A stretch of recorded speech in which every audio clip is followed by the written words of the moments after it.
On this episode of the Carolina Sports Guy, we're going to dive in, look at the Carolina Hurricanes. Hey folks, we're chasing the Colorado Avalanche for the President's Trophy. Is it that important? Do we really need to keep winning all these games? Do we need to pay attention to the playoffs and pace ourselves? Before we get into today's video, make sure you subscribe. It doesn't cost anything. Pound that like button, hit the bell notification to be notified of future videos like this on the Hurricanes. Hey, and by all means, folks, leave me some comments. I love the dialogue. All right, folks, it's been a while, and I've really been keeping up with these Hurricanes and how well they've been doing. Now, I didn't get a chance to see the Washington Capitals game, and they kind of took it to us. And where Washington is right now, they'll make the playoffs. They're going to be a danger. Washington and Boston have always been thorns in our side, and they've kind of taken a step back. And I have really been more focused on worrying about Pittsburgh coming back, being strong, worrying about those Rangers because you can't stand them. But it's Tampa Bay and Florida who really, are ones to be concerned about how well they are. But man, Carolina, eking games out against Seattle, gritty wins. When you look at other games, we did get a game against Detroit where we pick up a point, but kind of blow a game we should have kind of won. And, tonight, beating Colorado tonight, this last game here against Colorado, a 2-0 shutout. Hey, Freddie Anderson's been wonderful. But Antti Raanta, hey, folks, as a backup goalie, it seems like he's getting some confidence. He's looking better all the time. And the way Anderson's played this year, and when Raanta can get in the net, we're looking really good. I think the biggest fear that we have for this team, folks, I'm not worried about Natchez, who did get a goal the other night and finally come around.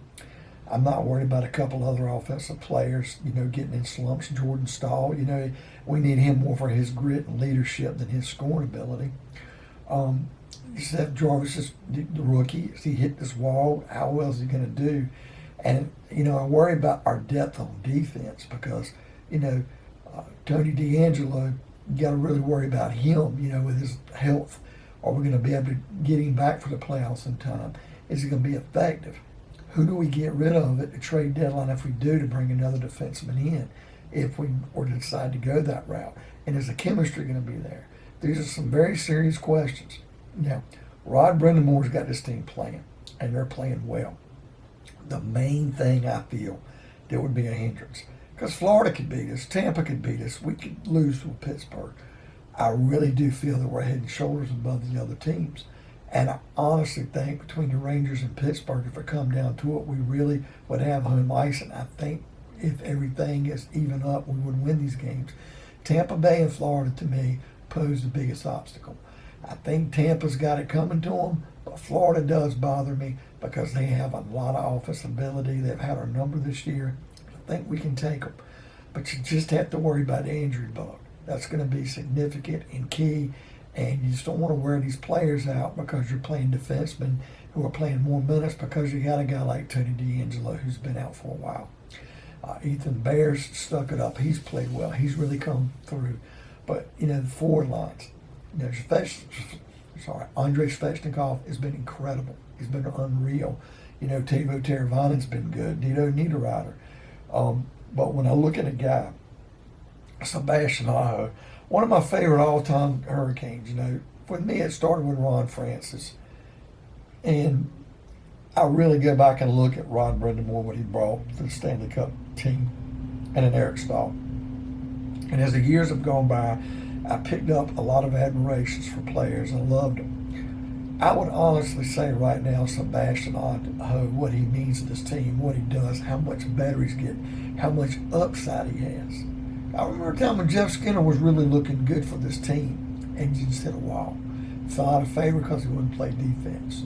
And he's not the player he was once we got rid of him. But I look at a player like Aho, who just has an incredible game. Just an incredible game. And how well he plays.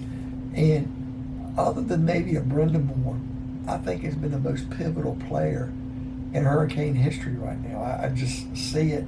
If we can get to the Stanley Cup, if we can get in it again, if we can win one, and Aho could be a difference maker. He's going to mean so much to this organization. And the way Svechnikov, and we've got to keep Natchez going, and a guy like Jarvis, I mean, I didn't even throw out here Vinny Trocheck, who's an excellent forward. And I love him. He's going to be a free agent in the year, and I love to have him back. And he just has something that you don't want to depart with. But I got like Aho and Svechnikov, they're untouchable. Jarvis is young, and like I say, Nate just got to find a way to keep him. And with Slavin and Pesce on defense, you just need to keep the Tony DeAngelos and guys like that, Ian Cole, around for a little while if you can. Can't keep everybody. But the big difference this year, folks, has been the goaltending play, because Freddie Anderson and Antti Raanta, you got to give Don Waddell and Tom Dundon a lot of credit for pulling the trigger and getting rid of Nedeljkovic and getting rid of Mrazek and bringing these two guys in, because to me, it's been all the difference in the world.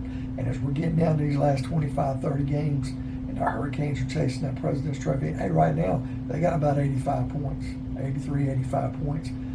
You know, we're not even out of March, and we can end up having 90-some points, maybe close to 100. This franchise has only had over 100 points a couple of times in our history. And I think the year we won the Stanley Cup, they had about 112, 114. They can shatter that mark this year. But it's not going to mean anything if they can't make a deep playoff run and at least get to the Eastern Conference Finals. Really want to see them win that and get to the Stanley Cup. So what do you guys think? Do you think this is your Hurricanes can pull the trigger, get all the way to the Stanley Cup, and win another one for the folks in Raleigh? Leave me some comments. I love the dialogue. Hit that bell notification. We notify future videos like this on the Hurricanes. And by all means, folks, subscribe. It doesn't cost anything. We'll see you on another episode of Carolina Sports Guy.